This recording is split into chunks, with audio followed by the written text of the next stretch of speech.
Roshan, thanks so much for making the time. Really excited to get into this chat, learn a little bit about your background, what got you started, what keeps you motivated, and I guess a little bit about the market today as well. So thanks a mil for making some space for us.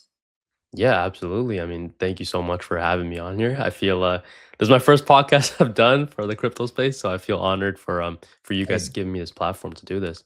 Absolutely fantastic. Well, we'll get straight down to it. So I guess I'm fascinated personally to hear a little bit about where you kind of grew up, what life was like. So give Mhm. us a bit of things from the very beginning, if you could.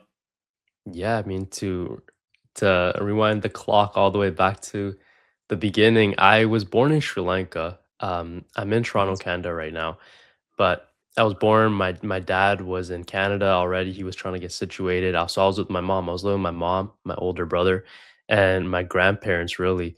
So growing up in Sri Lanka, and it's not like it was a nice place either. It was like very like village like almost. Yeah. Um, that's where I grew up. And at the age of 4 or at the age of 5, my dad was good enough to bring us all over from Sri Lanka to Canada. So came to Canada, and that's where I grew up my entire life. Now, the way that I got introduced to crypto um, was in grade 12. So I was around maybe 17 or 18 years old. I was sitting in my math class, and my friend, I had this Spanish friend, and he was just like, he was on Coinbase, and I was like, "Yo, what are you looking at? Like, what is that?" And he's like, "Oh, I just bought some Bitcoin." And around this time, Bitcoin was at like $21,000, right? It was like at the top of that cycle, and Yeah. I was like, "Oh, help me set this up. Like, I want to buy some." And the first crypto I ever bought, mind you, I was in high school. I was broke. I had like no money. The first crypto I ever bought was XRP with $50. And Wow. that yeah, that kind of started it for me. And then when I graduated high school, I got really into like Forex trading, leverage trading. Started doing that throughout university a little bit. And all while doing that, I was still heavily invested into crypto. I was still like the markets were down. So I was like, let me put a little bit of money here. Let me put a little bit of money here. But at the same time, like I was still a kid. So when the pandemic and everything hit, there was lockdown. So me and all my buddies, like we were home playing like Call of Duty, right? And it's so funny because I'm still investing into crypto. And at this time, I remember the game too. I'm playing Call of Duty. I remember Bitcoin's at like sub $5,000. And I'm like on the call with my guys. I'm like, guys, like Bitcoin's at like sub 5,000. Like you may want to gobble some up right now, like this is insane. And I was investing, and things took honestly a beautiful turn in my life after that. I'm also very heavily invested in in the church and everything. My dad's a pastor. So every now and then on Sundays, like I also try to preach.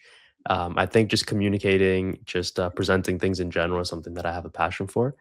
And last year, by the grace of God, I was able to step away from my full-time job. I was a fraud analyst at TD Bank.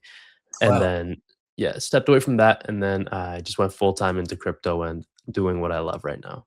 So Absolutely yeah, amazing. I know this was long, but yeah. Not long at all. No, no, it was thoroughly enjoyable. So many amazing things to touch on. I guess firstly, Sri Lanka, Mm, what an insanely beautiful country. I think yeah. it's definitely, when you talk to a lot of folks, it's like it's on their top 10, and often one of the places that they never think they'll get to. So it's a beautiful place to be from. And I guess Sri Lankans globally are renowned for having such warm communities in any of the places that they move to. So I'm sure that was an Mm, aspect of your growing up, which was probably really forming and formative. But I guess really interesting to hear about your exposure to crypto at such a young age, and like talk about going straight in. Most times when we hear someone's first exposure story, it's about like they invested in some degen meme coin that was gone 2 weeks later. They didn't know what they were doing. You were pretty mm. spot on there with XRP straight out the Yeah. gate, $50. Yeah, love to know what that's worth now. That first investment, but I guess then moving forward towards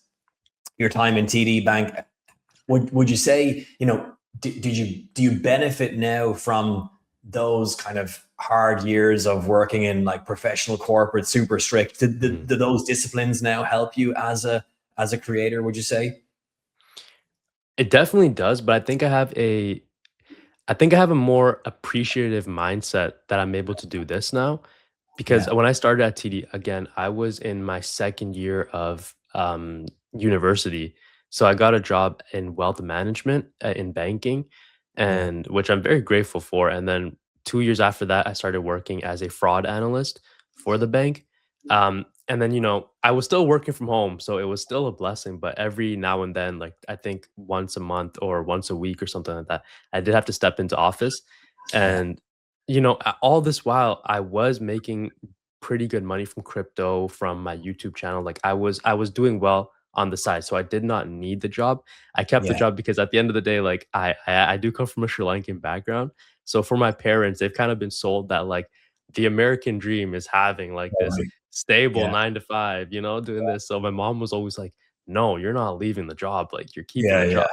And I'm like, "Mom, like I'm doing well." And Yeah. my managers at the time started to grow a little bit of resentment towards me. I feel Okay. like because the car I bought my dream car when I was 23. So it was like it was a nice like it was a little Toyota Supra. It was like a little sports car. And when I would come into work, they started asking my coworkers like, "Oh, like why does he have that car? Like what does he Yeah. do?" And there's this like whole thing kind of started about like how I make content online. People started finding me in my workplace. And then it more or less just got to a point in my life where I was like, I need to choose between the two. Like, am Yeah. I gonna am I gonna do this or am I gonna step aside? And I chose to step aside. And I appreciate everything that I have. And I have this new outlook because I don't have like the biggest blessing is that, I don't have to go outside. Like I could be remote. I could travel to Europe if I wanted to, and I could still do what I want to do. Yeah. Um, and I think that's the biggest thing with crypto that comes. It's not just like financial freedom, it's location freedom. And I think that is massive for me. If my family in the future, if we never ever had to pick it up and like move somewhere, like I'm able to do that. 100%. Also, like I don't have to step outside when it's like snowing because Toronto, that snow is terrible. I was So going to say exactly. You now have that flexibility to take mhm, a little reprieve in Sri Lanka during those -20 Toronto winters, which is entirely understandable. But fascinating to hear about your experience, in the bank. And it's a common story that we often hear with creators who've come through a profession and then burst out the mhm, other side. Is that little kind of tension period where it's starting to overlap, which obviously I'm sure mhm, was very stressful in its own way. But bring us back towards, let's say, when I guess you were trading a little bit in university, you were making mhm. money. What got you contemplating, what, I'm going to put myself out there online? Like, bring us towards that point and your thinking process at the time. Yeah, so I guess investing in crypto was always something I did on the back end. It was never something I publicized. So I never really made videos about it until I want to say 2023. But Yeah. up and from when I graduated university, so not sorry, not graduate university, graduate high school, from about the ages of 18 to around 22, I was always trying things. So I had multiple different businesses. There was one where I used to coach different online fitness coaches on how to market. I had like this affiliate marketing business. Was just always trying things online. I had multiple TikTok accounts as well where, I scaled those to like 15, 20,000 followers just for the soul of affiliate marketing or trying to, help fitness coaches out with their marketing, run some type of agency. So I was always very interested in the I guess, entrepreneurship side of things. But then I was like, hey, there's one thing I've been doing for like the entirety of my life ever since I graduated high school, and that's been investing into crypto. Why Yeah. don't I just start making videos about something that I'm actually passionate about and that I know a thing or two about? And I started doing that, and then the channel took off. The TikTok is also doing pretty well, and yeah, now I'm here on a podcast, so it feels pretty Absolutely good. amazing. Yeah, 100%. And Yeah. and remind us, when was that date that you kind of started first putting your content out there? Oh, the first day. I wanna say it was around March. It was either around the end of 2023 or just the beginning of 2024. I had a friend, me and my friend, we go to the gym together a lot, and he was a YouTuber that was pretty big in the previous bull run, and so Okay. he was like, "Hey, like, the markets are picking back up." He's like, "There's gonna be an interest, there's gonna be a demand for people that are getting into crypto." He's like, Yeah. you know a lot, you may as well just start talking about what you know and post it online." And I was like, "You're absolutely right." So I want to say early 2024 is kind of around the time that I posted, hit record and posted that first video on Yeah. my YouTube.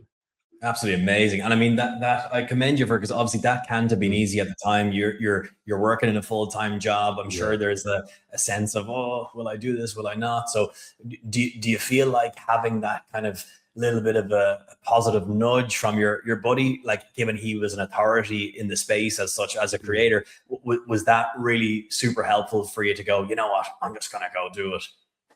Absolutely, because I mean, even at that time, I still was doing like this affiliate marketing thing, which that was the first ever source of income that I saw that I generated like $10,000 from the online space. I was like, oh, like you could actually make money here. Yeah. Um, so that obviously shocked me. And then yeah, he was an authority in the last bull run or whatever. And when he kind of told me like, "Hey, this is possible," I was like, you know what? Let me put everything aside. Let me just pause everything else that I'm doing and let me really try to go all in on this and try to make that content.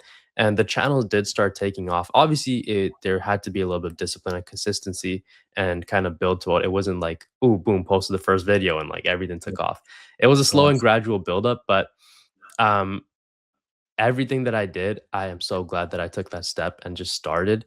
And Yeah. I always tell people if there's anything that you guys are passionate about or you think you know a little bit about, start posting content because there's going to be someone who could benefit from the information that you post.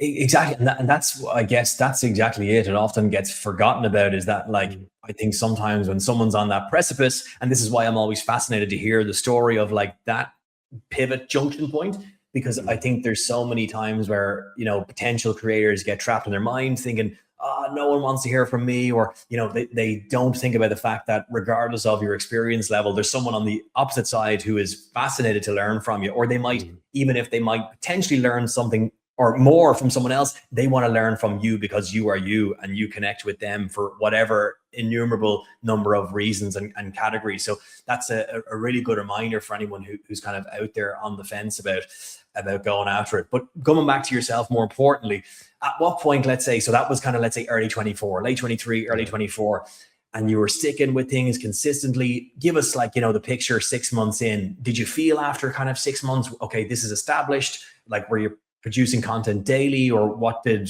it all look like for you?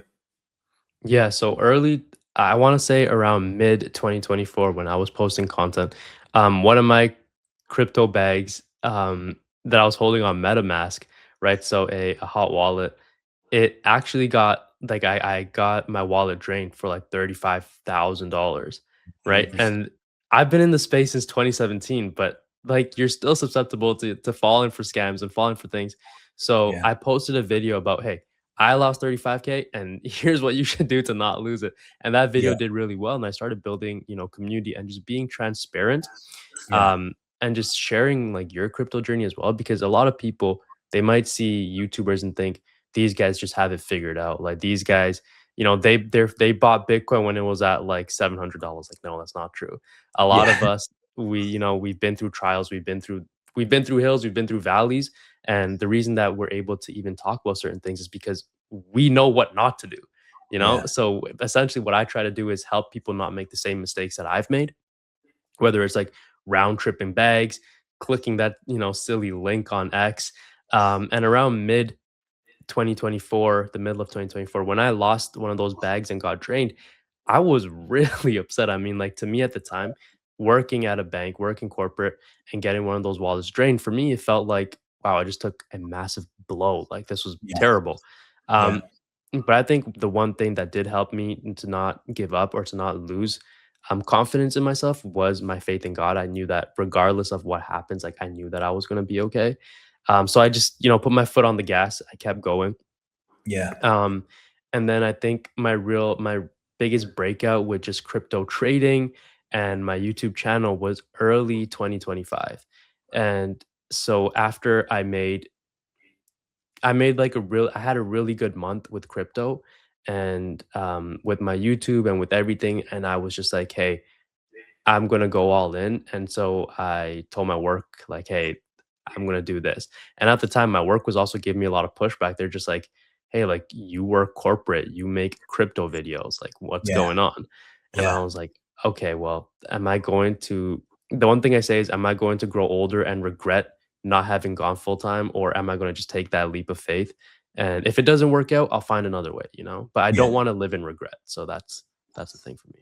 I love it. No, it's super, super inspirational for anyone who's got any kind of venture or vocation that they feel a pull towards, is just to go for it. And I love your phrase of just putting the foot on the gas. And it's really interesting to hear, as you mentioned earlier, that you do some work from a pastoral kind of standpoint, which also helps with your communication style. You have such a clean, crisp, clear communication style that obviously Thank it all interweaves and helps with your actual channel, I guess. you. Mhm. Yeah, absolutely. I mean, I never really liked like public speaking or just standing on a stage in general. But when I started, I guess, putting myself out there, posting these YouTube videos and just speaking, I fell in love with, I think, with the Bible when it comes to like my faith. There's a lot of complex ideas and just like theology that people, especially my age, right? Like I want to say mid to early to mid 20s, they may not understand it. And if I could take a complex topic and help them to understand it and break it down so that it's digestible for them, like I do with crypto, I could do that with my faith as well. So that's kind of what I love to do.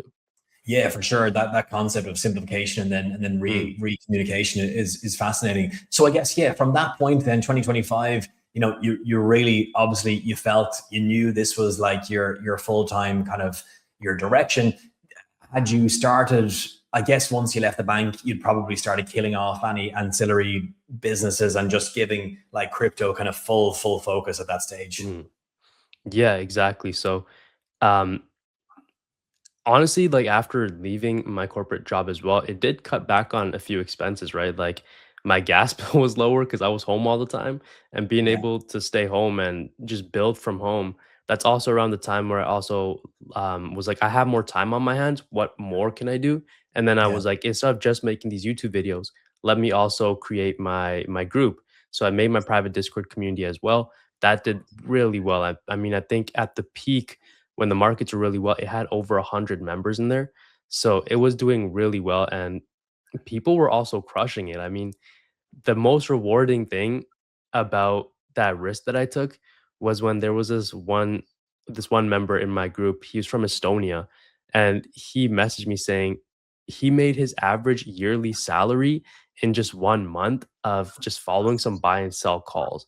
Now, amazing. granted, obviously that's not going to happen for everyone, right? That's just unrealistic to think that. But the fact that he was able to make that much in a month of just me saying, "Hey guys, these are the trades that I'm making," Yeah, that was like the biggest, like, I made it moment. Not even me saying, "Oh, I retired," or "I left my job." It was seeing other people win as well. I think to me that was just like so refreshing, and I was like, "Wow, like this feels really good." totally. Super, super motivational. And that comes across so clearly from your content, because you're being hyper transparent and you're genuinely trying to bring people along with you, which is proven as per your Mm, example there from the Estonian guy in the Discord group, which I love to yeah. hear. So then bringing kind of your attention towards like today, what motivates you now on a is that the same motivation that gets you up every single day to produce content, or what keeps you, when the price action is maybe not the most exciting, although there's still tons of infrastructural and institutional adoption occurring. Like, what keeps you pumped today to produce content? Yeah, I'll be honest. I think, I show up every single day. I try not to miss a day of posting, but I think it's been hard these last couple of days just because the market thinks that crypto's over. You know how it is. So it's been a little bit difficult to get up and post every day, but I try to remember that, hey, at the end of the day, crypto is going to be around. Crypto is going to be okay. Before, right? Like maybe a couple months ago in October of 2025 or in the summer of 2025, posting and seeing the numbers do, how my analytics were insane. That I was having insane months. A lot of people were watching, comments were amazing. Things were looking good, and I was kind of getting that reassurance that, hey, I'm not just doing this in vain, like this isn't useless. But as of recently, obviously the numbers, the metrics are a little bit lower. And I think the one thing that I try to tell myself in order to keep going is that, hey, the markets are going to pick up again. Like the markets will rebound. There will be a day when, me personally, my outlook is that there will be a day again when Bitcoin is over 100,000. There will be a day when more retail is back in the space.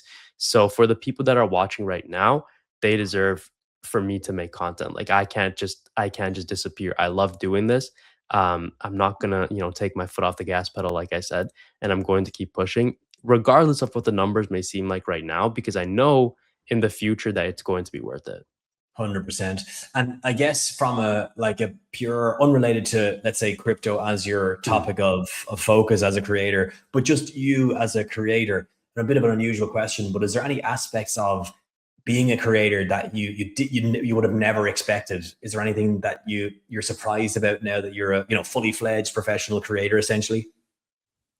I think so. Just getting recognition, because I was always like a very, for lack of better words, like a low key person, even in like high school or anything. I wasn't really too much into the big crowds. I was always more reserved. I'm very introverted, which I know it doesn't seem like it, but I'm very introverted. So when I sometimes get messages, on like X or emails about like, hey, I made this off of your YouTube video, or I used to get comments and I will read every single comment and they just felt very refreshing. I was like, wow, like this actually feels really good. And the thing that flipped for me was being a creator. I was out at a local mall near my house, and I was at the gym there because they have a gym in the ground floor.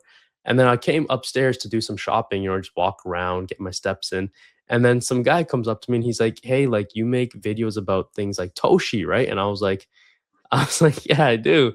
And he's like, "Hey man, like I love your videos. I watch you all the time." And then he's like, "Keep crushing it." And I was Amazing. like taken back. I was like, "This is the first time this ever happened to me." I'm like, "No way." So I felt a little good, but it was nice. So I think that was like, okay, there's actually like real people that watch my videos. It's not, sometimes you might get confused. You just see numbers like, oh, 3 people watch your videos or like 20 people, but you don't realize that, let's say 1,000 people watch your videos. If they were in a room with you right now, like a Totally. 1,000 different people, like that's a lot of people. 100%. It's such a simple but true statement. Like even if you have, as you said, like if you had 20 views on a video, it's still like pretty substantial actually if you're sitting in a room with 20 faces or 1,000 faces Mhm. looking at you. And I think it kind of gets forgotten about. But really amazing to hear that the impact that you're having, bumping into to fellow shoppers as Yeah. you go about your day, and even those examples from your Discord, which is like truly inspirational to keep the flame lit even when the price action Mhm. is down. So I guess then, yeah, looking forward towards, I mean, 2026 is already racing by. It's insane to think we're halfway through April already, and we'll be talking 27 in no time. But as we kind of pitch forward mentally towards like the rest of the decade, what keeps you kind of most excited about being a creator? Is it that continual kind of adaptation to what's happening? Is it the constant, let's say, news cycle volatility, or what really keeps you kind of in the long term? Because there's a difference between just showing up every day and then thinking towards, all right, 2030 I'm still going to be a creator, let's say. Yeah, so my whole thing is I want to be able to adapt, like you said. So, my goal doesn't necessarily have to be, oh, I'm still going to be a creator at 2030. Maybe I've pivoted on to something else. All I know is that I'm going to be in crypto forever. Like crypto is going to be something that is integral to who I am. Yeah. It's given me that freedom that I need. Obviously, by the grace of God, using crypto as a vehicle to get me financially free, to give me that time freedom, location freedom. So if in the short term outlook for me, it is creating content around crypto. But maybe in 5 years, maybe in 10 years, I transition into something else. But I don't see myself really leaving the crypto space, or the crypto industry at all, just because I want to be there when Bitcoin races past $1 million, or I want to Totally. be there when Ethereum breaks past 10K. And if I could still have this platform, a YouTube channel, a TikTok where I could still talk about crypto and Bitcoin and Ethereum, then yeah, I'd love to do that. But if my if it's to go down a different route, if it's to do something else inside the crypto space, then yeah, I wouldn't be opposed to that either. I think I love change. I embrace change. I'm not scared of it. Um, and yeah, who knows really and truly what it looks like. But as long as Bitcoin's around, I'm going to be in that space one way or another. Fantastic. I love it. I mean, you really, as we reflect back on what we've spoken about so far, all the way back from your story, being born in Sri Lanka, moving to Canada, adapting through the early interest in hearing about crypto when you were 17 in that maths class, through to trading, through to working in TD Bank, all the way towards like going full-time online. You've constantly pivoted and followed what you felt inside is your natural path.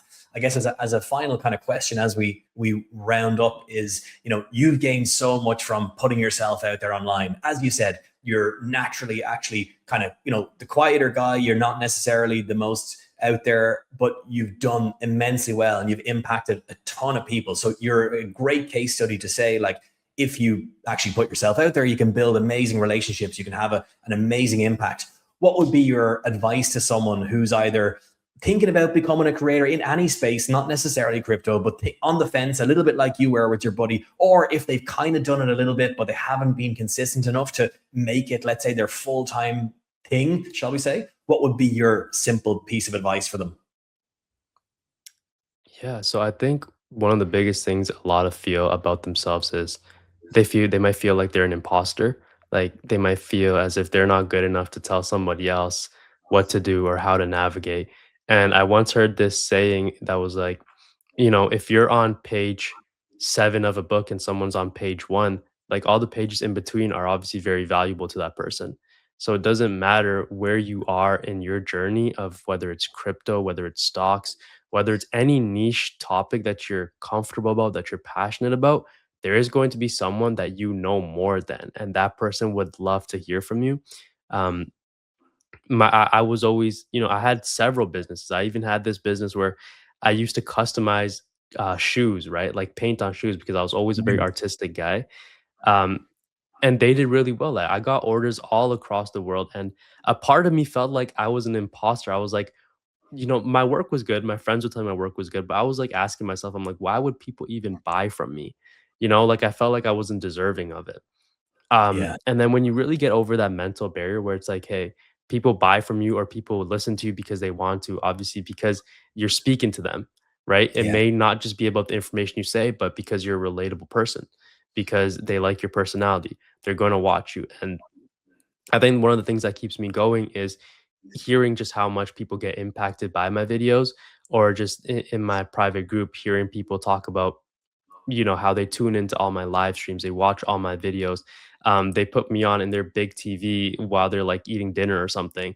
And amazing. I hear stuff like that and I'm like, okay, this is it, that's what I honestly, that is what I do it for. It's so refreshing and it feels so it makes everything worthwhile, like all the days where you post and no one watches your videos, like in the beginning, or when your videos were terrible, when my wallet got drained for 35K, like it's all worth it when you hear people are actually enjoying your content, take getting something out of it. So Yeah, if I could just let anyone know, like if I could leave them with one thing, it's that just push past that mental barrier, because the hardest thing for me was I don't feel like I'm even worthy to tell somebody about crypto.